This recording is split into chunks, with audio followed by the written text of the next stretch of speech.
মানবতা বিরোধী অপরাধের মামলায় গ্রেফতার দেখানো হয়েছে শহীদ জিয়া হত্যা মামলার আসামি মোজাফফরকে 2 দিন জিজ্ঞাসাবাদের অনুমতি। বিনিয়োগ বান্ধব পরিবেশ নিশ্চিতে লাল ফিতা দৌরাত্ম্য দূর করেছে সরকার, বললেন প্রধানমন্ত্রী।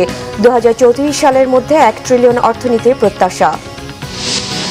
শুধু বহিষ্কারের ভিত্তিতে গাজী নজরুলের এমপি পদ নিয়ে সিদ্ধান্ত নয়, সংসদ জানতে চাইলে শুনানির পর নিষ্পত্তি, বলছে ইসি।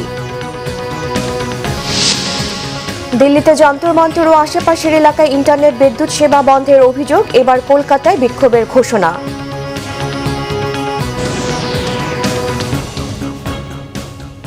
দেখছিলেন সংবাদ শিরোনাম, এবার বিস্তারিত। শহীদ রাষ্ট্রপতি জিয়াউর রহমান হত্যা মামলার আসামি সাবেক সেনা কর্মকর্তা মোজাফফর হোসেনকে জুলাইয়ের মানবতা বিরোধী অপরাধে সংশ্লিষ্টতার অভিযোগে গ্রেফতার দেখিয়ে সেনানিবাসের অস্থায়ী কারাগারে রাখার নির্দেশ দিয়েছেন ট্রাইব্যুনাল। সেই সঙ্গে দেওয়া হয়েছে 2 দিন জিজ্ঞাসাবাদের অনুমতি। দুপুরে বিচারপতি নজরুল ইসলাম চৌধুরীর নেতৃত্বাধীন আন্তর্জাতিক অপরাধ ট্রাইব্যুনাল 2 এর এজলাসে তোলা হলে এই আদেশ দেয় আদালত। এই সময় মোজাফফর হোসেনকে 2 দিন জিজ্ঞাসাবাদের অনুমতি দেন ট্রাইব্যুনাল। এর আগে সকালে সেনাবাহিনীর গাড়িতে করে তাকে ট্রাইব্যুনালে আনা হয়। গত মঙ্গলবার প্রসিকিউশনের আবেদনের প্রেক্ষিতে মোজাফফরকে ট্রাইব্যুনালে হাজির করার নির্দেশ দেওয়া হয়। জুলাই মামলার আরেক আসামি সাবেক সেনা কর্মকর্তা মাসুদ উদ্দিন চৌধুরীর সঙ্গে তার যোগসাজশ রয়েছে এবং তার কাছ থেকে আওয়ামী শাসনামলে 16 বছরের সংঘটিত গুম খুনের অনেক গুরুত্বপূর্ণ তথ্য পাওয়া যেতে পারে বলে জানান চিফ প্রসিকিউটর। দর্শক, এই মুহূর্তে আন্তর্জাতিক অপরাধ ট্রাইব্যুনালে আছেন সহকর্মী মেজবা রহমান। চলে যাচ্ছি সেখানে। মেজবা, জিয়া হত্যা মামলার আসামি মোজাফফরের শুনানি আর আদেশের বিষয়ে আমাদের জানান, আর শাপলা চত্বর হত্যাকাণ্ডের চার্জশিট নিয়ে কি তথ্য আছে আপনার কাছে? যে বিষয়টি আপনি বলছিলেন, আজ সকাল থেকেই আমরা আন্তর্জাতিক অপরাধ ট্রাইব্যুনালে রয়েছি এবং আজকে বেশ আলোচিত একটি ঘটনা ছিল, অর্থাৎ শহীদ রাষ্ট্রপতি জিয়াউর রহমান হত্যা মামলায় যে আসামি ছিলেন, অন্যতম আসামি, অর্থাৎ পুলিশের দায়ের করা সেই মামলায় 6 নম্বর আসামি ছিলেন সাবেক সেনা কর্মকর্তা মেজর মোজাফফর হোসেন। তাকে আজ সকালবেলা ট্রাইব্যুনালে হাজির করা হয় এবং তার বিরুদ্ধে যে অভিযোগটি ছিল, সুনির্দিষ্ট অভিযোগ, সেটি হচ্ছে জুলাইয়ে যে 2024 সালে জুলাই মানবতা বিরোধী অপরাধের একটি মামলায় তাকে আসলে আন্তর্জাতিক অপরাধ ট্রাইব্যুনালে দায়ের করা হয়। কিছুক্ষণ আগে আমিনুল ইসলাম চিফ প্রসিকিউটর তিনি ব্রিফ করেছেন। তার কাছে যখন জানতে চাওয়া হয়েছিল সুনির্দিষ্ট কি অভিযোগ তার বিরুদ্ধে ছিল, তিনি জানিয়েছিলেন যে অভিযোগের ব্যাপারটা রয়েছে ট্রাইব্যুনালের ক্ষেত্রে একটা মিস কেস তার দায়ের করেন এবং তার পরিপ্রেক্ষিতে কিন্তু সন্দেহজনকভাবে বা কারোর বিরুদ্ধে কোনো অভিযোগ আছে কিনা সেই পরিপ্রেক্ষিতে তাকে ট্রাইব্যুনালে আনা হয়। এই মোজাফফর হোসেনকে কিন্তু এই কারণে ট্রাইব্যুনালে আনা হয়েছিল প্রাথমিকভাবে এবং তারপরে কিছুক্ষণ আগে যে বিষয়টি আন্তর্জাতিক ট্রাইব্যুনাল 2 এ বিচারপতি নজরুল ইসলামের যে বিচারিক প্যানেল, সেখান থেকে একটি রায় এসেছে, অর্থাৎ তাকে 2 দিন জিজ্ঞাসাবাদ করতে পারবে এই ট্রাইব্যুনাল প্রসিকিউশন টিম এবং একই সঙ্গে তাকে কিন্তু আবারও সেই সেনা নিয়ন্ত্রিত যে কারাকক্ষ বা সেনাবাহিনীর অধীনে তাকে দেওয়া হচ্ছে। যখন ট্রাইব্যুনালের প্রয়োজন সেখান থেকে তাকে ট্রাইব্যুনাল জেরা করতে পারবে, কিন্তু তিনি এই মুহূর্তে সেনাবাহিনীর অধীনস্থ থাকবে। তো আর শাপলা যে বিষয়টি রয়েছে সেটি হচ্ছে প্রসিকিউটর জানিয়েছেন আগামী 1 বছরের মধ্যে সকল মামলার রায় তিনি নিষ্পত্তি করবার চেষ্টা করবেন। সকালে 11 দলীয় জোট থেকে ট্রাইব্যুনালের প্রসিকিউটরকে দিয়েছে। এই ছিল আমার কাছে সবশেষ। ধন্যবাদ মেজবা। ফিরছি অন্যান্য সংবাদে। প্রধানমন্ত্রী তারেক রহমান বলেছেন, বিএনপি সরকার চায় বিনিয়োগকারীরা বাংলাদেশে আসুক, নতুন উদ্যোগ নিক এবং ব্যবসা প্রসারিত করুক। দেশীয় উদ্যোক্তা হোক কিংবা বিদেশি বিনিয়োগকারী বাংলাদেশে মূলধন বিনিয়োগ করলে সরকারও তার সময়, প্রাতিষ্ঠানিক সহযোগিতা আর সময়োপযোগী নীতিমালার মাধ্যমে পাশে থাকবে। জানান, এটি আশ্বাস নয়, এটি সরকারের সুনির্দিষ্ট অঙ্গীকার। রিপোর্ট করছেন সিকান্দার রেমান। বাংলাদেশে কর্মসংস্থান ও সমৃদ্ধির জন্য বিদেশি বিনিয়োগ ত্বরান্বিত করার উদ্যোগের অংশ হিসেবে ফিকি এফডিআই কনফারেন্স হয়েছে ঢাকায়। Driving foreign investment for jobs and prosperity in Bangladesh শীর্ষক আন্তর্জাতিক এই সম্মেলন ও ইনভেস্টর্স এক্সপোতে যোগ দেন প্রধানমন্ত্রী তারেক রহমান। রাজধানীর বাংলাদেশ চীন মৈত্রী সম্মেলন কেন্দ্রে দিনব্যাপী এই আন্তর্জাতিক সম্মেলন ও এক্সপো অনুষ্ঠান শুরুর আগে প্রধানমন্ত্রী তারেক রহমান ইনভেস্টর এক্সপো পরিদর্শন করেন এবং অংশগ্রহণকারী প্রতিষ্ঠানগুলোর প্রতিনিধিদের সঙ্গে মত বিনিময় করেন। ব্যবসায় সফলতার জন্য সরকারের ব্যবসায়ী নীতিও গুরুত্বপূর্ণ বলে জানান প্রধানমন্ত্রী তারেক রহমান। তিনি বলেন, বাংলাদেশে অনেক চ্যালেঞ্জ আছে, একই সঙ্গে আছে সামর্থ্য। The new forward-looking BNP government wants your companies to invest and expand in Bangladesh. Whether you are a local entrepreneur or a foreign investor. When you invest in Bangladesh, our government will invest in you through our time, support and policies. This is a commitment we will try our best to keep, inshallah. প্রধানমন্ত্রী জানান, সরকারের মূল লক্ষ্য হলো একটি সুনির্দিষ্ট নিয়মভিত্তিক বিশ্ব অর্থনীতির সাথে যুক্ত এবং বেসরকারি খাতের গতিশীলতায় পরিচালিত অর্থনীতি গড়ে তোলা। Their message was clear. Bangladesh needs stronger legal protection for investment, modern regulatory framework, simpler tax system, easier profit repatriation, deeper capital market and better infrastructure, of course. ঢাকার এই আন্তর্জাতিক সম্মেলনে নিয়ন্ত্রক সংস্থার প্রতিনিধি, কূটনীতিক, উন্নয়ন সহযোগী, বহুজাতিক কোম্পানির নির্বাহী কর্মকর্তা, বিনিয়োগকারী ও ব্যবসায়িক নেতারা উপস্থিত ছিলেন। Sikandar Rahman, Bangla vision, Dhaka. And privileged. প্রধানমন্ত্রী তারেক রহমান এবং বিদায়ী নৌবাহিনী প্রধান অ্যাডমিরাল এম নাজমুল হাসান নবনিযুক্ত নৌবাহিনী প্রধান রিয়াল অ্যাডমিরাল খন্দকার মিসবাউল আজিমকে ভাইস অ্যাডমিরাল পদমর্যাদার র্যাঙ্ক ব্যাজ পরিয়ে দিয়েছেন। সকালে সেনানিবাসস্থ সশস্ত্র বাহিনী বিভাগে প্রধানমন্ত্রীর অফিসে আয়োজিত এক অনুষ্ঠানে এই র্যাঙ্ক ব্যাজ পরানো হয়। এই সময় প্রধানমন্ত্রী নবনিযুক্ত নৌবাহিনী প্রধানকে অভিনন্দন জানান।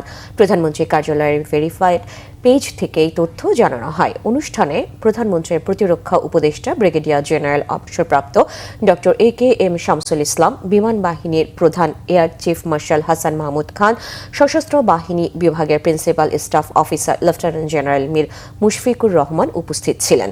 ভাইস অ্যাডমিরাল খন্দকার মিসবাউল আজিম 1987 সালের 1 জানুয়ারি বাংলাদেশ নৌবাহিনীতে যোগদান করেন। জিয়াউর রহমান ফাউন্ডেশনের vice president doctor Zubaida Rahman বলেছেন, সবার স্বাস্থ্যই গুরুত্বপূর্ণ। অসুস্থ মানুষকে সুস্থ করার মধ্যেই চিকিৎসকদের জীবনের সার্থকতা ও সফলতা। যদিও দেশে চিকিৎসা এখনও দারিদ্র্যের অন্যতম কারণ। হলি ফ্যামিলি রেড ক্রিসেন্ট মেডিকেল কলেজের বার্ষিক সাংস্কৃতিক অনুষ্ঠান ও শিক্ষাক্ষেত্রে সম্মাননা প্রদান অনুষ্ঠানে তিনি একথা বলেন।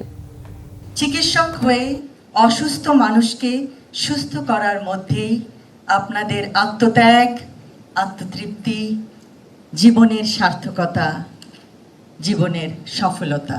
বাংলাদেশে চিকিৎসক ও রোগীর অনুপাত 0.83 বনাম 1000, অর্থাৎ প্রতি একজন ডাক্তারকে দেখতে হয় 1200 থেকে 18 জন অসুস্থ দেশবাসীকে। গ্রামাঞ্চলে এই অনুপাত আরো ভিন্নতর। চিকিৎসা এখনো দারিদ্র্যের অন্যতম কারণ। আপনাদের দিকেই তাকিয়ে আছে বাংলাদেশ। আগামীর বাংলাদেশে যেন কোনো রোগাক্রান্ত গ্রামবাসী চিকিৎসার অভাবে প্রাণ না হারায়, কারণ এভরিওয়ানস হেলথ ম্যাটার্স। সবার স্বাস্থ্যই গুরুত্বপূর্ণ। শুধু বহিষ্কারের ভিত্তিতে গাজী নজরুল এমপি পদ নিয়ে সিদ্ধান্ত নয়, সংসদ সিদ্ধান্ত জানতে চাইলে শুনানির পর বিষয়টি নিষ্পত্তি করা হবে, জানিয়েছেন নির্বাচন কমিশনার রহমানেল মাসউদ। নৈতিক স্খলনের অভিযোগ প্রমাণিত হওয়ায় বুধবার সাতক্ষীরা 4 আসনের সংসদ সদস্য গাজী নজরুল ইসলামকে দল থেকে চূড়ান্তভাবে বহিষ্কার করে জামায়াতে ইসলামী। এতে গাজী নজরুল ইসলামের এমপি পদ থাকা নিয়ে প্রশ্ন উঠেছে। তবে এখনই এ নিয়ে কোনো সিদ্ধান্ত নিচ্ছে না নির্বাচন কমিশন। নির্বাচন কমিশনার আব্দুর রহমান আল মাসউদ বলেছেন, কেবল দলীয় বহিষ্কারের কারণে আইন অনুযায়ী সংসদ সদস্যের পদ স্বয়ংক্রিয়ভাবে শূন্য হয় না। এ বিষয়ে জাতীয় সংসদের স্পিকার বা সংসদের পক্ষ থেকে সিদ্ধান্ত বা মতামত চাওয়া হলে নির্বাচন কমিশন উভয় পক্ষের বক্তব্য শুনে আইন অনুযায়ী প্রয়োজনীয় ব্যবস্থা নেবে। ভারতে কেন্দ্রীয় শিক্ষামন্ত্রীর পদত্যাগের দাবিতে দিল্লির যন্তর মন্তরে আন্দোলন বহাল রেখে কলকাতাও বিক্ষোভ মিছিলের প্রস্তুতি নিচ্ছে ককরোচ জনতা পার্টি সিজেপি। এদিকে টানা দ্বিতীয় দিনের মতো পার্লামেন্টের বাইরে প্রতিবাদী কর্মসূচি পালন করেছে কংগ্রেস সহ বিরোধী দলের নেতারা। এমন অবস্থায় প্রশ্নপত্র ফাঁসের বিচার নিশ্চিতে দ্রুত বিচার আদালত গঠনের আশ্বাস দিয়েছেন প্রধানমন্ত্রী নরেন্দ্র মোদী। সামাজিক মাধ্যম এক্সের এক পোস্টে প্রধানমন্ত্রী জানিয়েছেন, তরুণদের ভবিষ্যতের সুরক্ষা দেয়াই সরকারের প্রধান অগ্রাধিকার। প্রশ্নপত্র ফাঁসে জড়িতদের দ্রুত ও কঠোর শাস্তি দিতে দ্রুত বিচার আদালত বা ফাস্ট ট্র্যাক কোর্ট গঠনের নির্দেশ দেওয়া হয়েছে।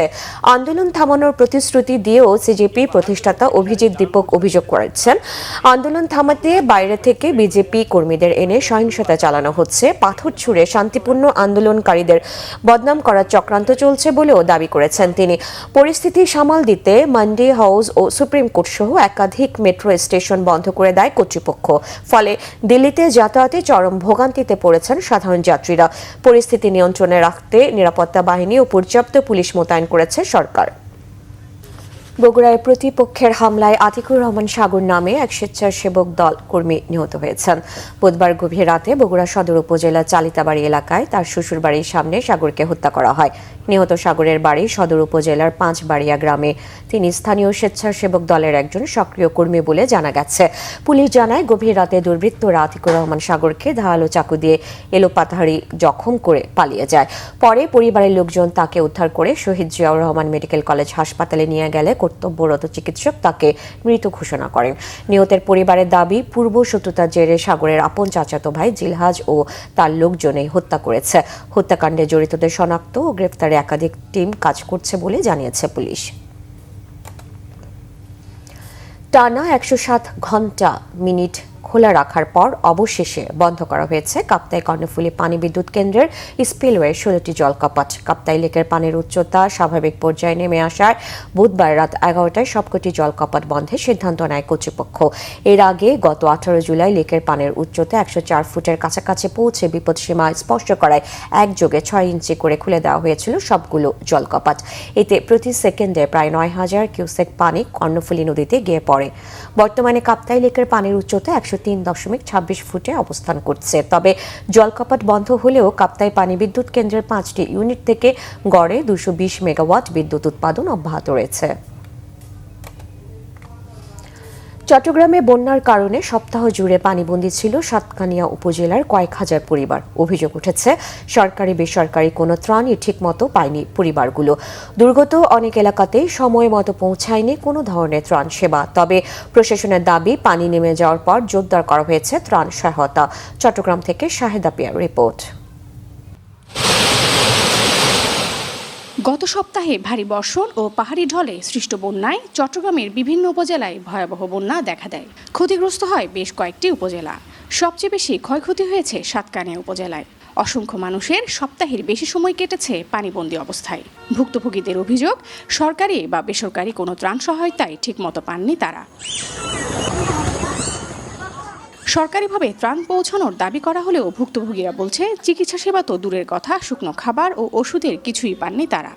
তারা ছোট ছোট বাচ্চা লইও না, ওইসব রান্নাঘর পরে গিয়ে সবকিছু ভাঙি গিয়ে গই। আর কিচ্ছু না ভাই, সরকারও তো সাহায্য। এখনো পর্যন্ত কোনো সরকারি ত্রাণ সামগ্রী এখনো আমাদের কাছে পৌঁছায়নি। রান্ধি পারে হাইবার পাও গিয়ে দনাই আতুন গরত দনাই একটা বাসল পর্যন্ত না পাই সাহায্য সহযোগিতা হন গুমুরিদ না পাই। 5 দিন পানি বন্ধে গত বাড়ি না পারি, কষ্ট কি ভাত রান্না করে কিনে কিছু আইন না পারি মানে। বন্যার কারণে যোগাযোগ বিচ্ছিন্ন থাকায় অনেক দুর্গত এলাকায় ত্রাণ পাঠানো যায়নি বলে জানিয়েছে প্রশাসন। তবে পানি কমায় ত্রাণ সহায়তা জোরদার করা হয়েছে বলে জানিয়েছেন সংশ্লিষ্টরা। রোড কানেক্টিভিটি লাগবে। আপনি নৌকা করে যাবেন একটা জায়গায় গিয়ে দেখা যাবে উঁচু জায়গা, নৌকা যাচ্ছে না। আবার আপনি গাড়ি করে যাবেন, দেখা যাবে গাড়ি যাচ্ছে না, এক জায়গায় আবার যাচ্ছে। তো আমাদের এখন যে পানিটা কমে গেছে, এখন হলো যে আমরা একদম সর্বাত্মক আমাদের যারা স্বেচ্ছাসেবী আছে, আমাদের যারা ইউনিয়ন পরিষদের মেম্বার আছে, তারা সবাই ঝাঁপাই করছে এখন। তবে এ দাবির সাথে একমত নন স্থানীয় জনপ্রতিনিধিরা। স্থায়ী বাসিন্দারা হচ্ছে সঙ্গ নদীর পারে, ওরা ক্ষয়ক্ষতি বেশি হয়ে গেছে। 5 দিন ধরে পানিবন্দী ছিল, তখন ওনাদেরকে কোনো ত্রাণ আমরা শুকনো খাবার দিতে পারিনি। উপজেলা নির্বাহী অফিসের থেকে যে 500 প্যাকেট শুকনো খাবার দেওয়ার কথা ছিল বা দেয়, ওইভাবে পানিবন্দী অসহায় মানুষের জন্য ওই ত্রাণ আমরা শুকনো খাবার পানি পর্যন্ত পাই নাই। শিগগিরই বন্যা দুর্গতদের কাছে পৌঁছাবে ত্রাণ সহায়তা, এমনটাই প্রত্যাশা ভুক্তভোগীদের। শাহিদা পিয়া, বাংলা ভিশন, চট্টগ্রাম। সংবাদ শেষ করব শিরোনামগুলো আরেকবার জানিয়ে। মানবতা বিরোধী অপরাধের মামলায় গ্রেফতার দেখানো হয়েছে শহীদ জিয়া হত্যা মামলার আসামি মোজাফফরকে। 2 দিন জিজ্ঞাসাবাদের অনুমতি। বিনিয়োগ বান্ধব পরিবেশ নিশ্চিতে লাল ফিতা দৌরাত্ম্য দূর করেছে সরকার, বললেন প্রধানমন্ত্রী। 2034 সালের মধ্যে 1 ট্রিলিয়ন অর্থনীতির প্রত্যাশা। শুধু বহিষ্কারের ভিত্তিতে গাজী নজরুলের এমপি পদ নিয়ে সিদ্ধান্ত নয়, সংসদ জানতে চাইলে শুনানির পর নিষ্পত্তি, বলেছে ইসি। দিল্লিতে যন্তর মন্তর ও আশেপাশের এলাকায় ইন্টারনেট বিদ্যুৎ সেবা বন্ধের অভিযোগ, এবার কলকাতায় বিক্ষোভের ঘোষণা।